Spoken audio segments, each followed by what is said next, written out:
மற்றும் பிசிராந்தையர் மாமூவரும் பார்த்து கொண்டிருக்கிறார்கள். மாமா, மாமா, எங்கே அவரை காணவில்லையே? மாமா,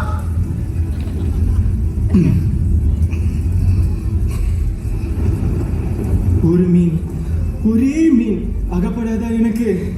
வாழ்வியோ சாவையோ ஒரு மீனா தீர்மானிக்கிறது. இது சரியா?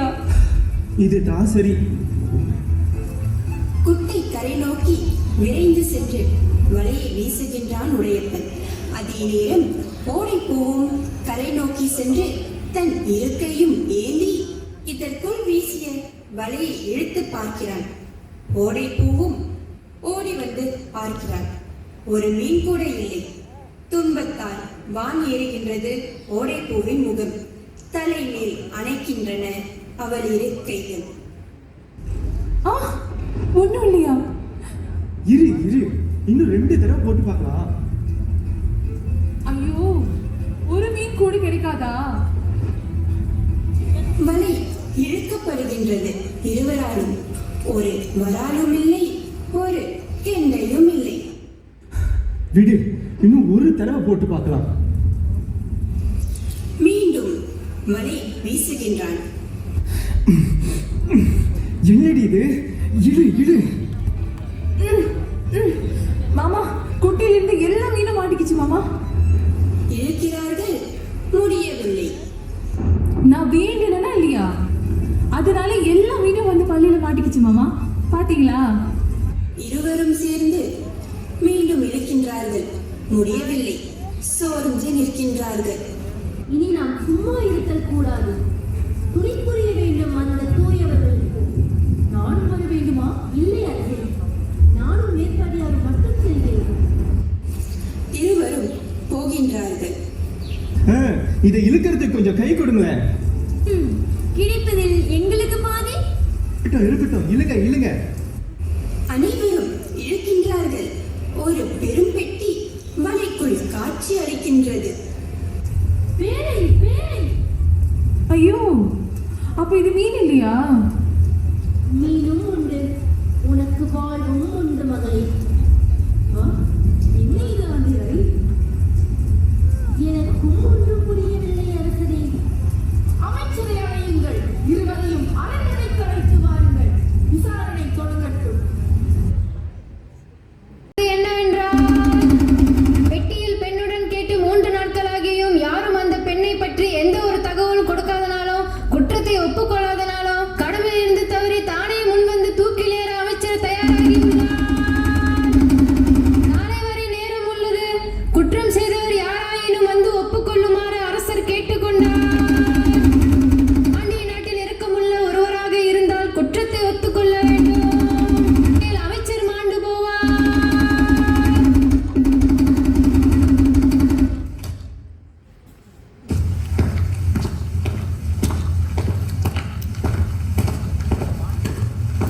அரசே, தூக்குமேடை வேலையை துவக்க வேண்டுமா?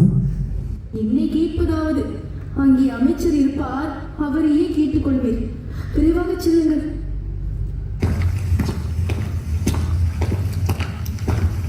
அமைச்சன் காலடியில் தலைக்குள் அவிழ ஆடி நிற்கிற நீங்கா உயிரோடு கிடக்கின்றாள் அணிச்சி. படைத்தலைவன் வந்து காணுகின்றான். மாலை வருகிறது, வேலை தொடங்க வேண்டுமா? அரசரை கேட்டேன், அமைச்சரை கேள் என்றார்.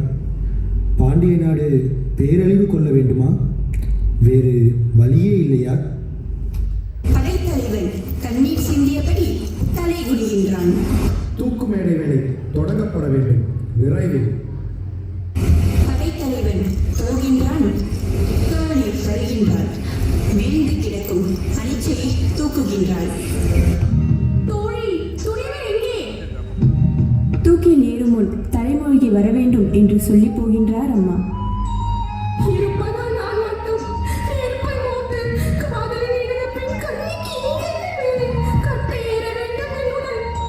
அங்கு வந்த தோழிமார்கள் வயவலாது கண்ணீர் விட்டபடி இருக்கிறார்கள். அமைச்சரை தூக்கும் அந்த தூக்கு மரத்தின் ஆழத்தை நாம் பார்க்க வேண்டும் அருகில் இருந்து. தூக்கு மரத்தின் விசையை தட்டும்படி அரசர் கை தூக்கி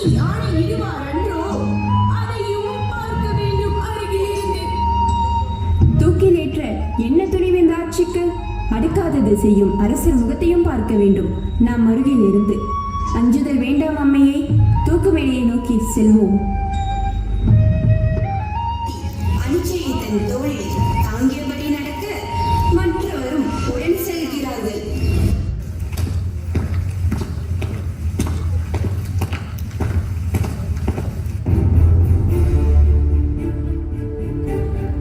பாண்டிய நாட்டு பல்சான்றீரே, தாய்மாரே, செல்வர் எல்லாரும் நல்லவர் எல்லாரும் இந்நாட்டின் நிலை இது என்று நம்பினோம். படுகொலை கண்டு வெம்பினோம். முன்னாண்டு என் முதியோர் எல்லாம் முறை தவறாமல் ஆண்டார்கள் என்று நாம் படித்ததுண்டு. இன்று இந்த படுகொலையை கேட்டு நாம் துடித்ததுண்டு. பாண்டிய நாட்டில் பிறந்த ஒரு பச்சை கிளியை அவள்களின் துளியை கர்ப்பம் கொண்டவள் என்றும் கருதாமல், இரக்கம் நன்றி என்பதும் தெரியாமல் படுகொலை செய்து பதுங்கினான். இப்படி ஒரு பழிக்காரன் உண்டானால் எப்படி அவன் உண்டானான்? இதுதானா நம் கண்காணிப்பு? அறம் கோணாதிருக்க வேண்டியதோர் இருப்பு, மரம் தோன்றாதிருக்க வேண்டியதோர் இருப்பு. அமைச்சர் பொறுப்பு. 3 நாளில் கொலை பற்றிய உளவை கண்டுபிடித்து விடுகிறேன் என்றார் அமைச்சர். அவ்வாறு கண்டுபிடிக்க தவறினால் தூக்கில் ஏறுகிறேன் என்றார். அப்படியே இதோ நின்றார். இப்போதும் அவரை காக்கலாம், தூக்கு தண்டனையில் இருந்து அவரை நீக்கலாம். புரிந்தவன் கூறிவிட வேண்டும், வேறென்ன வேண்டும்? அமைச்சர் சாகப் போகின்றார், நம்மை விட்டு போகப் போகின்றார். அமைச்சர் அருகில் பாருங்கள், அந்த அம்மையாரின் நன்மையை கோருங்கள். அமைச்சர் இறப்பார், அம்மையார் உயிர் துறப்பார். 2 சாவுகளை காக்கும் நானே கொன்றேன் என்ற ஒரே சொல். கடைசி நேரம் வேண்டியது நெஞ்சில் சிறிது ஈரம். உண்மையை கூற விருப்பமில்லையா? அமைச்சனை தூக்கில் பொருத்தியாயிற்று. தூக்கை தற்றென்று சொல்வதோர் சொல் அரசனிடமிருந்து எதிர்பார்க்கப்படுகின்றது. என்ன? ஐயோ! என் ஆணை தூக்கிலிடுக.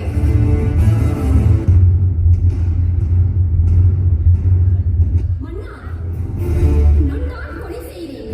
அமைச்சரை கொல்ல வேண்டாம். மேடைக்கு வர வேண்டும். நான் தான் கொலை செய்தேன். என்னை தூக்கி போடும்படி அரசரை வேண்டிக் கொள்கிறேன். உன் பெயர்? கூற விருப்பமில்லை. இழந்த மங்கைக்கும் உனக்கும் என்ன தொடர்பு? கூற விருப்பமில்லை. கொலை புரிய காரணம்? கூற விருப்பமில்லை. கொன்றது நீ மட்டுமா, மற்றவரும் துணை புரிந்தார்களா? நான் மட்டும். கொலை கருவி வேளா, வாளா, கட்டாரியா? பயனற்ற கேள்வி. குற்ற விளக்கம் இல்லாமல் கொலை செய்ய முடியுமா உன்னை? கொன்றவன் ஏற்றுக்கொள்கின்றான். கொலை விளக்கம் தேவையில்லை. கொலை செய்த ஒருவன் கூலிக்கால் பிடித்து கொலை செய்ததாக ஒப்புக்கொள்ளச் சொல்லி இருக்கலாம் என்றோ? வீண்மான குழப்பம். அண்ணா, நானே கொலை செய்தேன், தூக்கிலிடுங்கள் என்னை. நீயோ கொலை செய்தீர்? ஏன் கொலை செய்தீர்? உமக்கும் இறந்த மங்கைக்கும் என்ன தொடர்பு? பொதுநலம் கருதி எல்லாவற்றையும் விளக்க வேண்டுகிறேன். எதையும் கூற விரும்பவில்லை, பொதுநலம் கருதி. இப்படி கூறினால் உம்மை எப்படி தண்டிப்பது? முன்னர் அவர் சொன்னார் நானே கொலை செய்தேன் என்று. இந்நாள் நீர் சொல்கிறேன் நானே கொலை செய்தேன் என்று. இது போல இன்னும் இருக்கக்கூடுமே. 3 நாட்களில் அமைச்சர் ஆராய்ச்சி செய்து உண்மையை விளக்க வேண்டும். தவறினால் அமைச்சர் நீவேறும் தூக்கிலிடப்பட வேண்டும். இது என் தீர்ப்பு. நானே குற்றவாளி. பல வெட்டுக்கள் பெட்டியில் போட்டு வைத்தேன். அன்றிரவு தோப்புக்குட்டியில் அமர்த்தினேன். ஆதலால் நான் கொலையாளி. தூக்கு தண்டனைக்கு உரியவன் நான் தான். நானே சாக வேண்டும். என்னால் தீர்க்க கொலை. நான் தான் கொலையாளி. நான் தான் சாக வேண்டும். இவ்விளக்கத்தை உற்று கேட்டுக் கொண்டிருந்த அரசன், அமைச்சன், அனிச்சை மற்றும் பிசிராந்தையர் முகங்களில் மகிழ்ச்சியும் துன்பமும் மாறி மாறி காட்சியளிக்கின்றன.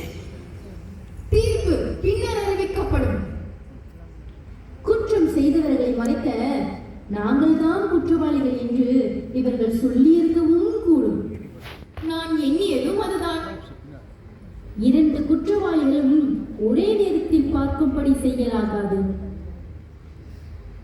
ஓஹோ, முதலில் மாண்பளவன் வரட்டும்.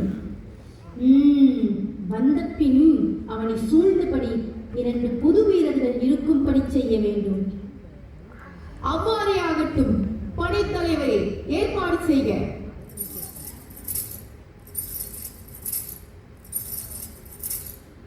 மாண்பளவனே, ஒருத்தி உன் கண் எதிரில் காட்சியளிப்பாள். உன்னால் கொலை செய்யப்பட்டவள் அவள்தானா என்று பார்த்து சொல்ல வேண்டும்.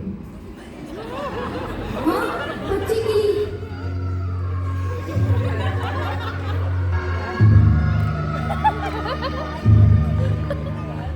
ஒரு பச்சைக்கிளி இவள்தானா? ஆமையா, இவளேதான். உன் மனைவி இவள்தானா? ஆமையா, இவளேதான். கல்விரக்கம் வேண்டாம், இதை கேள். இந்த பாவியை, இந்த பச்சை கிளியை நீ எந்த நிலையில் எப்படி குத்தினாய்?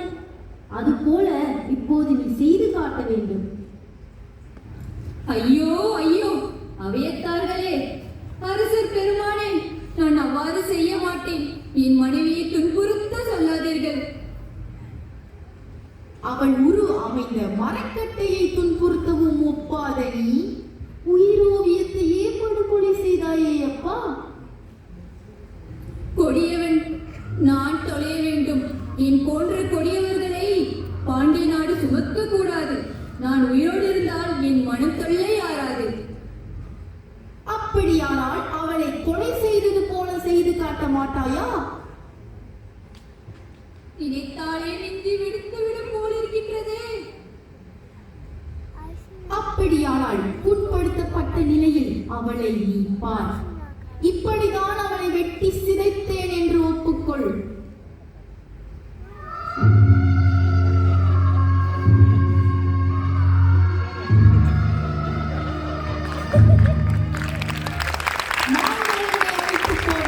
அது போலவே தூயன் வரும்படி செய்தேன். தூயனே, தச்சு புலவரால் பச்சை கிளியின் உருவத்தை மரத்தில் செதுக்கி வைத்துள்ளோம். அவள்தானா பச்சை கிளி என்பதை நேரில் பார்த்து சொல்ல வேண்டும். அவள் இல்லை என்றாலும் அதை சொல்லுகிறார். அரசர் பெருமானே, இன்று அவள் உருவமே பச்சை கிளி, பச்சை கிளி. உயிர்விட்டாயே என்னால். அது பாவை, மறந்து விடுகின்றேனே. என்னாலே உயிரிழந்தான் அவன். ஆக்க கத்தி வேண்டும். அரசர் பெருமானே, மனத்தொல்லை தாங்கவில்லை. என்னை தூக்கிவிடுங்கள். தூயனே, உன் வஞ்சக செயலால் பச்சை கிளி பட்ட பாட்டை பார்.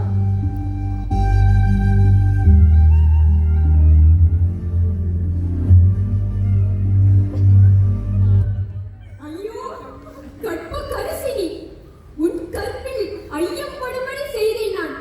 மனத்தவறி நான் அப்படி செய்தேன் என்றாலும் இப்படி செய்யலாமா? ஆராயாமல் அந்த பாவி. ஆயினும் உடல் துடிக்க உயிர் துடிக்க இவ்வாறு குத்தியவன் அவன் அல்ல, நான் தான். நடந்தது என்னவென்று கூறி இளைஞனே. அரசே, அரசே, இன்னவளின் குட்டி கிளியை யான் கண்டது ஒரு தோப்பில், பாண்டிய நாட்டில் உள்ள தோப்பில். அவள் நீராடி கொண்டிருக்கையில் கரடி ஒன்று வந்தது. அப்பொழுதுதான் கரடியிடமிருந்து அவளை காப்பாற்றினேன். அந்நொடிதான் அவளை கண்டேன். இன்று நானே நானே அவளின் மரணத்திற்கு காரணமானேன். எனது சிறு மனத்தையும் ஆசையும் தெரிவித்தேன். ஐயோ ஐயோ, அது பச்சை கிளி அறியாத வயது என நானும் அறியாமல் போய்விட்டேன். பல ஆண்டுகள் கழித்தும் எனது ஆசை மாறவில்லை. அவள் மேல் நான் கொண்ட காதலும் மறையவில்லை. அவளும் அப்படிதான் என்று நினைத்தேன். ஆனால் அவள் என்னை மறந்துவிட்டாள். அவளுக்கு என் மேல் காதல் இல்லை என்பது அவளின் கணவனுடன் கண்டபோதுதான் தெரிந்தது. அழுதேன், சிரித்தேன். கோபமும் அவசர புத்தியும் என்னை வஞ்சத்துக்குள் அழைத்துச் சென்றது. பிறகு என்ன நேர்ந்தது? பல நாள் காத்திருந்தேன். ஒரு நாள் நல்ல வாய்ப்பு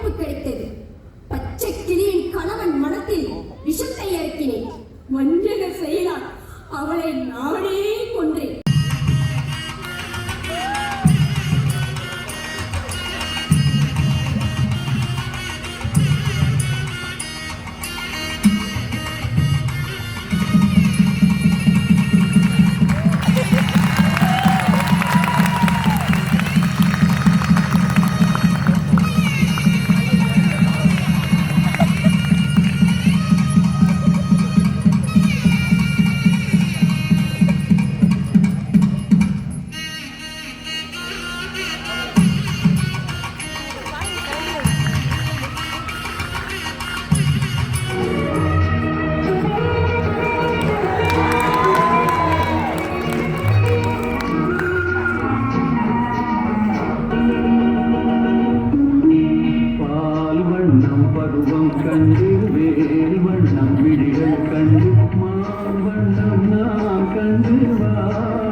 சில வருடங்கள் கழித்து பச்சை கிளி இரண்டாவது பிள்ளைக்கு கருவுற்று இருந்தாள்.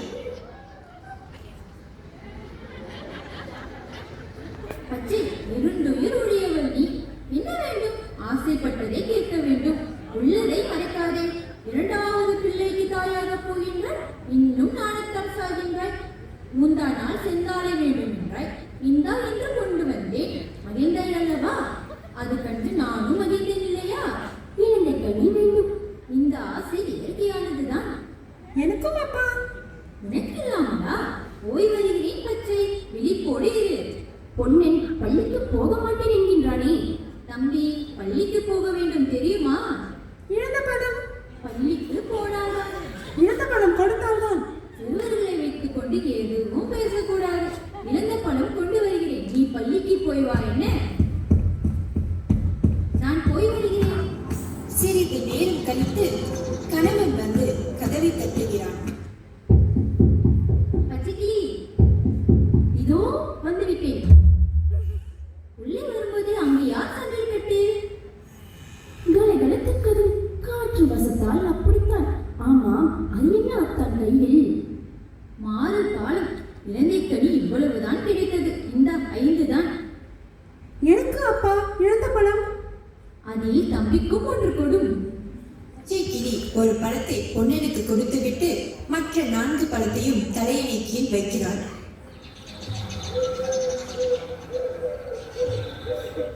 ஏன் இத்தனை நாடுகள் என்று உணவை முடித்துக் கொள்ளுங்கள் தம்பி. கை கால் கழுவிக்கொள். பச்சை கிளி உறங்கும் நேரம் பார்த்து பொன்னன் மேலும் 2 இழந்தை கனிகளை எடுத்து மறைத்து வைத்துக் கொண்டு போகிறான்.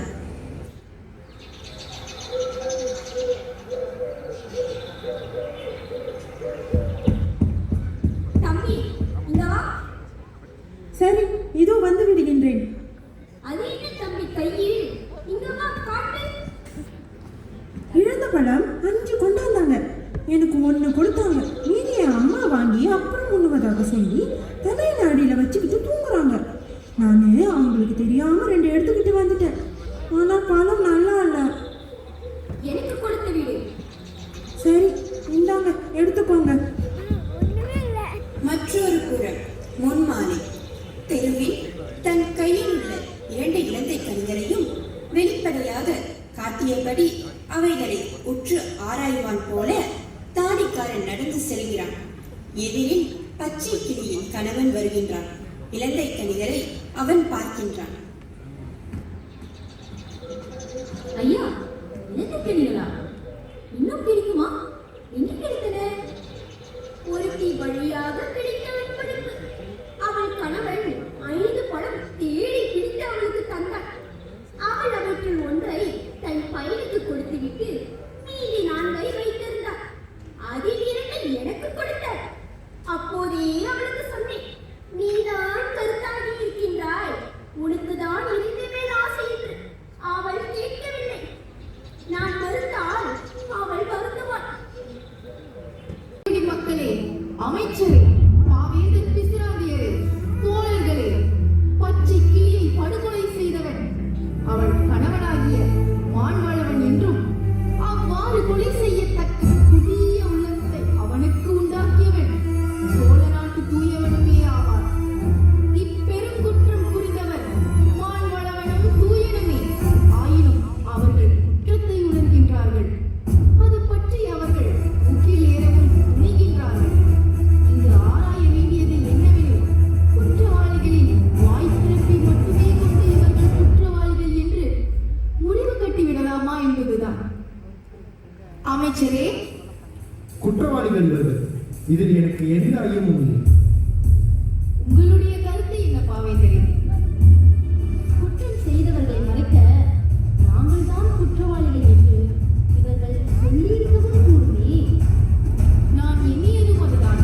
நீங்கள் இருவரும் என்ன சொல்ல விரும்புகிறீர்கள்?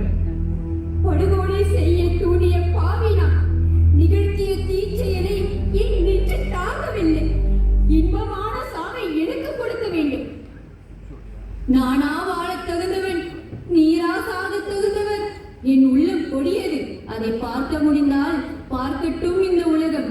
பார்க்க முடியாது. நல்லாரை எண்ணி தவம் கிடக்கும் நானிலுமே கேள். தூக்கிய வாளை கொண்டு அவள் உடல் பாகங்களில் குத்தினேன். அவள் அலறவில்லை, கோலமிடவில்லை, துடிக்கவில்லை. மேடிட்டிருந்த வயிற்றை நோக்கி என் கத்தி. வயிற்றில் பிள்ளை என்று வாய்விட்டு அலறி வயிற்றை காக்க பறந்தாள். குற்றத்தை உணர்ந்தீர்கள், அதற்காக வருந்தினீர்கள். வேண்டாம். பச்சை கிளியை இழந்து வருந்தும் பாண்டிய நாடு நல்ல உள்ளம் படைத்த உங்களையும் இழக்க வேண்டுமா?